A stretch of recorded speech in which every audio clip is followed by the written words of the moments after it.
Kaibigan, sa Ilocos Sur, namataan ng solar halo pasado alas 9 kaninang umaga. Tila isang malaking singsing na ilaw na pumapalibot sa araw. Napatigil tuloy ang ilang taga-Vigan habang minamasdaan ang solar halo na tumagal ng mahigit 4 na oras. Ayon sa Pag-asa, nangyayari ito kapag natunaw ang ice crystals sa kalangitan. Ito ngayon yung halo o parang singsing sa paligid ng araw.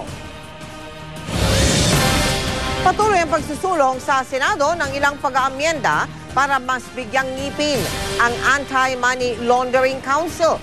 Mula sa Senado, nakatutuklay si Jam Susante. Jam? Yes, Mel, sa huling araw ng plenary session ng Senado, nagawa nilang maihabol ang pagpasa ng dalawang panukalan na nag-aamyenda sa Anti-Money Laundering Act na kinakailangan para hindi ma-blacklist ng Pilipinas ng International Organization of Financial Action Task Force. So that we may emerge.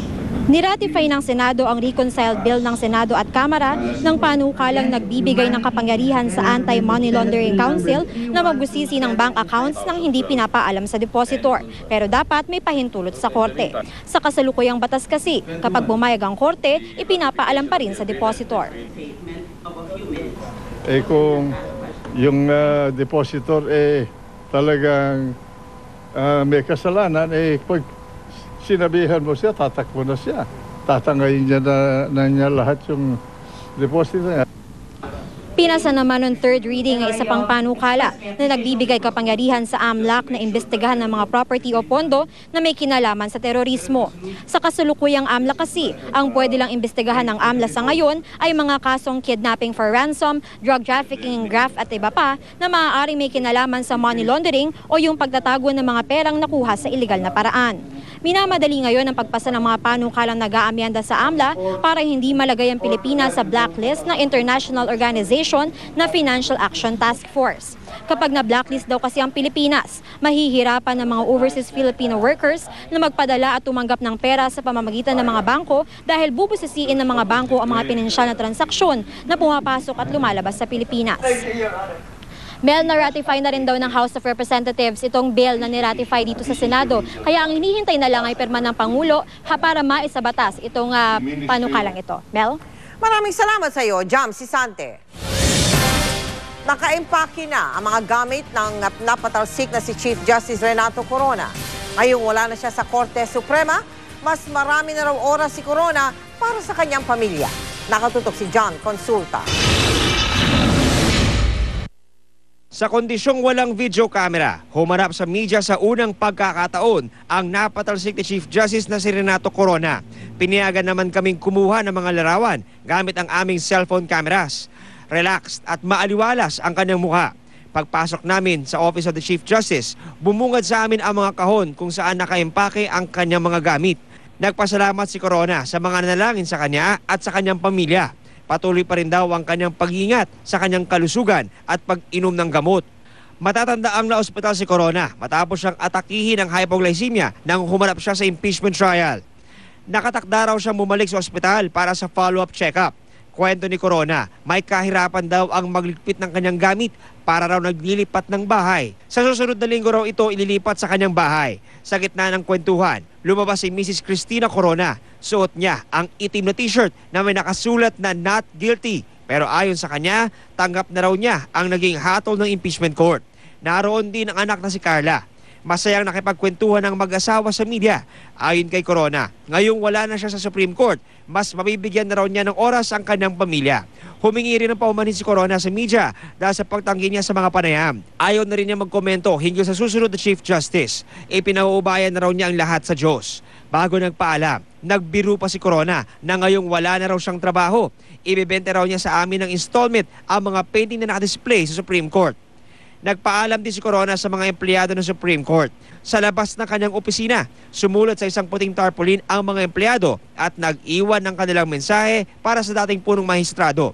Tulad ng pagsuporta ng ilang empleyado ng Supreme Court, si Court Administrator Midas Marquez naman sinabing wala raw siyang pagsisisi sa lahat ng kanyang mga desisyon at ginawa na pagsuporta kay Corona. No regrets, no regrets. No regrets with CJ Corona, no regrets with my past justices whom I've served with all sincerity and loyalty. As a court administrator, no, that's a permanent item, it's a permanent position. So whoever is a Chief Justice, I should continue to function as such. John Consulta, nakatutok, 24 oras. Si Mel Tiangco, ang inyong kapusong totoo. Ang Cagayan de Oro na kilala rin sa tawag na Land of Golden Friendship ay isang paraiso, lalo na para sa mga adventure lovers. Ilan sa dinadayo doon ay ang White River Rafting at ang pinakamahabang zipline sa buong Asia. Pero ang adventure na hinarap ng GMA Kapuso Foundation, aba talaga po namang makapigil hininga.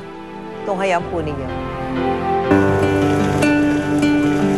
Hindi kakayanin ng ordinaryong sasakyan ang kalsadang tinahak ng GMA Kapuso Foundation sa Cagayan de Oro. Bago marating ang mga liblib na paaralan, kailangang sungin ang mga daang mapanganib. Pang ilang beses ko na nakapunta dito, sir. Ganito talagang daan, sir. Walang pagbabago, sir. At saka, kasi palaging umulan dito, sir, sa area nito. Kasi yung daan natin, sir, bangin. Isang pagkakamali ng driver, mahulog na tayo. Madali namang napapawi ang pagod at tagtag sa biyahe. Tuwing bumubungad sa amin, ang mga batang sabik nang matanggap ang kanilang mga gamit pang eskwela. Isa sa mga binalikan naming paaralan ay ang Lumbia Elementary School na hanggang ngayon pala'y tinutuluyan pa rin ng mga nasalanta ng bagyong Sendong noong Disyembre. Nahihirapan talaga kami dito, sir. Lalo na pag umuulan, ang putik. At saka pag tanghali, hindi kayo makatulog. Init-init talaga, sir. May tinalagamang paglilipatan sa kanila. Sa Agosto pa nila iyon matitirahan. Doon pa lang kasi magkakaroon ng supply ng tubig at kuryente sa lugar. Kaya tiis-tiis muna sa paaralan si Evelyn at ang kanyang pamilya.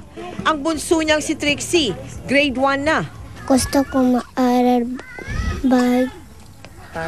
para ma-teacher. Gusto mo talaga mag-teacher? Oo. Bagamat hindi pa rin tuluyang nawawala ang mga bakas ng nagdaang bagyo, pati na rin ang mga daang larawan ng kahirapan. Nabubuhay naman sa mga kabataan ang pag-asang magpapatatag sa atin sa mga susunod pang adventure. Dahil sa bag ko, magpo-personal na po ako. Bata nga po mo bag. Sinusi po, maraming salamat sa GMA. Salamat sa Kapusong Tutor. Ang sarap naman ng pasasalamat na yon. Dama namin galing talaga sa puso. Inaalay po namin ang mga pasasalamat na inyong natunghayan sa lahat ng aming mga donors at sponsors. Walang sawang naniniwala at sumusuporta sa GMA Kapuso Foundation. Para maging bahagi ng aming mga projects, maaari po kayo magsadya sa aming tanggapan o kaya magdeposito sa aming mga bank account at sa anumang sangay ng Cebuana Luwalier. O di kayo mag-log on sa www.kapusofoundation.com. Kabilang ang pawikan sa mga hayop na tinatawag na endangered o yung nanganganib ng maubos. Pero sa isla ng Apo sa lalawigan ng Negros Oriental, karaniwan na pong nakikita ang mga pawikan kahit sa mababaw na bahagi ng dagat. Hindi rin daw mailap ang mga pawikan na yan. Nakatutok si Marin Sumali. Kahit unang beses ko palang makakarating sa Apo Island, hindi lingid sa aking kaalaman kung gaano kaganda ang islang ito. Ang 12 ektaryang isla na matatagpuan sa Dumaguete, Negros Oriental ay pasok sa top 10 diving spot ng bansa. Ngayon, nandito na tayo sa Apo Island at sisimulan ko ng tuklasin ang ganda ng islang ito. Ayon sa Scuba Dive Philippines, noong 1994, idineklara na itong isang marine protected area. Ibig sabihin, bawal nang manghuli o kumuha ng mga yamang dagat sa lugar. Pati na ang mga ibinibida nitong mga pawikan. Madalas sa aking pagdadive, makakita ka man ng pawikan, mailap naman ito at tila nawawala agad sa isang kisap mata lang. Pero sa Apo Island, hindi mailap ang mga pawikan. Dito kasi sila kumakain. This is the first time na makakita ko ng ganyang mga klase ng mga pawikans na hindi sila halos natatakot o nararatel kapag nilalapitan sila ng mga tao. Nung una nga medyo parang ako yung hesitant na lumapit kasi baka mamaya matakot ko sila. 1990s, may mga record na nangitlog and pinakawalaan pagka-hatch nila. Ay ngayon na lang, 2000s, ang daming turtles doon. Pero endangered na ang lahat ng species ng pawikan. Ayon sa Worldwide Fund for Nature o WWF, tinatayang may 100,000 green sea turtles ang pinapatay taon-taon para makuha ang karne nito. Maging sa Scarborough Shoal standoff noong Abril, nakitang lula ng isang Chinese fishing vessel ang ilang pawikan. Magandang matuklasan at masaksihan ang kakaibang ganda ng mga pawikan, pero sana hindi tayo ang maging dahilan para sila ay maubos ng tuluyan. Mariz Umali, Tutok, 24 Oras. Susunod, batang lalaki na yan sa Timog Cotabato. Sugatan ng atakihin ng unggoy. Unggoy na minsan nangagat ng isa pang bata.